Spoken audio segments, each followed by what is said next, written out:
ವಂಶಿ, ಕೃಷ್ಣ ಅಣ್ಣಂಗೆ ಹೇಳ್ಬಿಟ್ಟು ಬರ್ತೀನಿ ಅಂದ ಅಲ್ವಾ, ನೀನು ಯಾಕೆ ಇಷ್ಟೊಂದು ಟೆನ್ಷನ್ ಮಾಡ್ಕೋತಿದ್ಯಾ? ಎಲ್ಲ ಸರಿ ಹೋಗುತ್ತೆ, ನೀನೇನೂ ತಲೆ ಕೆಡ್ಸ್ಕೊಂಬೇಡ. ನಡಿ ಹೋಗೋಣ.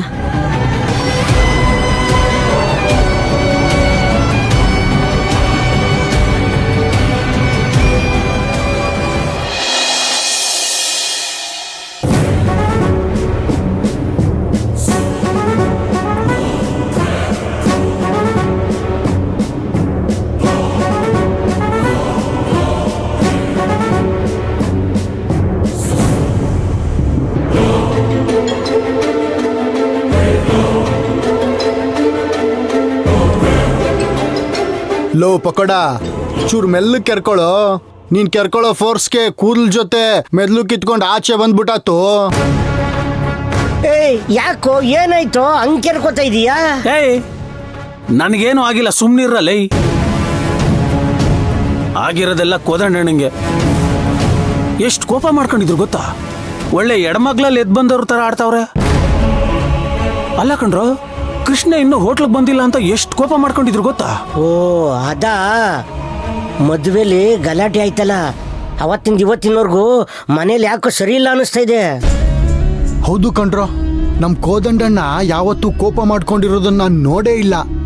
ಕೋಪ ಮಾಡ್ಕೊಂಡಿದ್ದಾರೆ ಅಂದ್ರೆ ಮೋಸ್ಟ್ಲಿ ಇವ್ನು ಹೇಳ್ದಂಗೆ ಅದೇ ಕಾರಣ ಇರ್ಬೇಕು.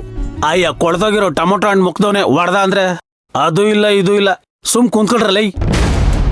ಒಂದ್ ವೇಳೆ ಹಂಗಿದ್ದಿದ್ರೆ ಕೃಷ್ಣ ನಂಗೆ ಹೇಳಿರೋನು. ದೊಡ್ಡೋರ್ ಮನೆ ಒಳಗಡೆ ಇರೋ ತೂತ್ಗಳು ಹೊರ್ಗಿನವ್ರಿಗೆ ಕಾಣಲ್ವಂತೆ. ಹೇಳ್ತಾ ಇದೀನಿ ಕೇಳು, ಸುಮ್ನೆ ಬಾಯಿದೆ ಅಂತ ಏನೇನೋ ಮಾತಾಡೋದಲ್ಲ. ಮೊದ್ಲು ಕೃಷ್ಣ ಬರ್ಲಿ, ಆಮೇಲೆ ಏನು ಎತ್ತ ಅಂತ ಗೊತ್ತಾಗುತ್ತೆ. ಒಟ್ನಲ್ಲಿ ಏನೋ ನಡೀತಿದೆ ಅಂತ ಅನಿಸ್ತಿದೆ, ಏನು ಅಂತ ಗೊತ್ತಾಗ್ತಾ ಇಲ್ಲ. ಬರ್ಲಿ ಅವನು.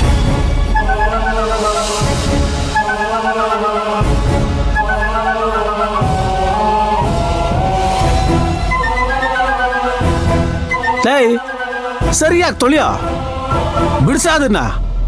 ಆಯ್ತು ಬಿಡಪ್ಪ, ವರ್ಷ ಆಯ್ತು ಇನ್ನು ತೊಳೆಯಕ್ಕೆ ಬಂದಿಲ್ಲ. ಅವ್ರ ಮೇಲಿರೋ ಕೋಪ ನಮ್ಮ ಮೇಲೆ ಹಾಕ್ತೀಯಾ?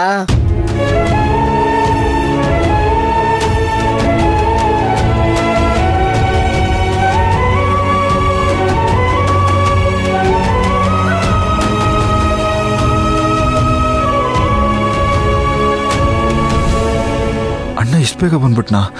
ನಾನು ಬೇಗ ಮನೆ ಬಿಡಬೇಕಾಗಿತ್ತು. ಏನು ಮಾಡೋದು ಇವಾಗ? ಮೊದಲೇ ಅಣ್ಣಂಗೆ ವಂಶಿ ಮನೆಯವ್ರ ಮೇಲೆ ಕೋಪ ಇದೆ. ಇವಾಗ ನಡೆದಿರೋದನ್ನೆಲ್ಲ ಅಣ್ಣನ ಹತ್ರ ಹೇಳ್ತೀನಿ, ಅವಾಗಲಾದರೂ ಅವ್ರ ಮನೆಯವ್ರ ಮೇಲೆ ಕೋಪ ಕಮ್ಮಿ ಆಗ್ಬೋದು.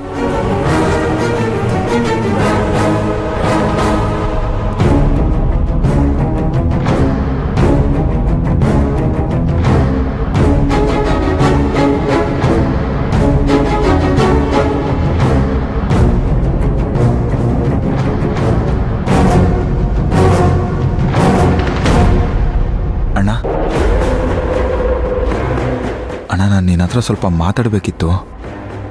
ಅದೇನಂತ ಬೇಗ ಹೇಳು, ನಂಗೆ ಬೇರೆ ಕೆಲಸ ಇದೆ. ಅಣ್ಣ, ಅದು ನೀನು ತಿಳ್ಕೊಂಡಿರೋ ಥರ ವಂಶಿ ಆಗಲಿ ಅವ್ರ ಮನೆಯವರಾಗಲಿ ಕೆಟ್ಟೋರಲ್ಲ ಅಣ್ಣ.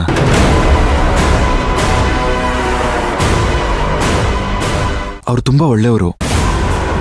ಕೆಲವೊಂದು ಸಂದರ್ಭಗಳು ನೀನು ಅವ್ರ ಬಗ್ಗೆ ತಪ್ಪು ತಿಳ್ಕೊಳ್ಳೋ ಹಾಗೆ ಮಾಡಿದೆ ಅಷ್ಟೆ. ಅದೆಲ್ಲಿ ಈ ಥರ ಆಗಿದೆ ಅಂತ ನಿನಗೆ ಹೇಳೋಣ ಅಂತ ಇದ್ದೆ. ನನಗೆ ಯಾವ್ದು ಸರಿ ಯಾವ್ದು ತಪ್ಪು ಅಂತ ಗೊತ್ತಿದೆ, ನೀನೇನು ಉಪದೇಶ ಮಾಡಬೇಕಾಗಿಲ್ಲ.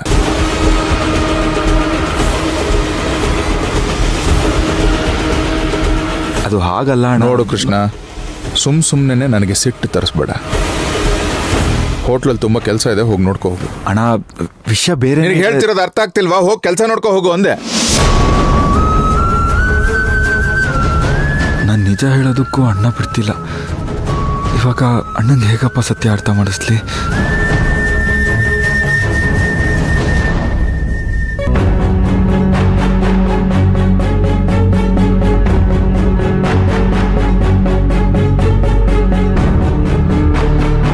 ನನ್ನ ಎದುರಿಗೆ ನಿಲ್ಲೋಕ್ಕೂ ಭಯ ಪಡ್ತಿದ್ದವನು ಈಗ ನಂದೇ ತಪ್ಪು ಅನ್ನೋ ಮಟ್ಟಿಗೆ ಮಾತಾಡ್ತಾ ಇದ್ದಾನೆ. ಇದಕ್ಕೆಲ್ಲ ವಂಶಿ ಮತ್ತು ದೊರೆಸ್ವಾಮಿನೇ ಕಾರಣ. ಅವರು ಇವನನ್ನು ಮುಂದೆ ಇಟ್ಕೊಂಡು ಚೆನ್ನಾಗಿ ಆಟ ಆಡ್ತಾ ಇದ್ದಾರೆ. ಆಡ್ಲಿ ಇನ್ನೂ ಎಷ್ಟು ದಿನ ಈ ಆಟ ನಡೆಸ್ತಾರೆ ಅಂತ ನಾನು ನೋಡ್ತೀನಿ.